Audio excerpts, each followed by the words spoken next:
Вспомним о них, не забыть, не поправить.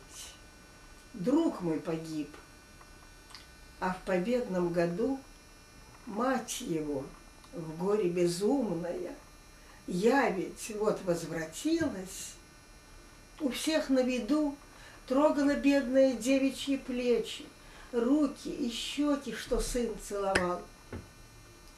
След его жизни, застывший навечно.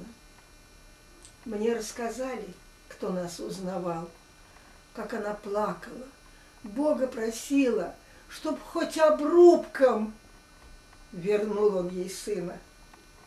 А с похоронкой нет Бога, спросила, и без слез дала ответ. Верьте, люди, Бога нет. Постскриптум. О, эгоизм наш материнский! Красавец парень и без ног, без рук, как жить ему? Не сфинкс он. Такого Бог стерпеть не смог.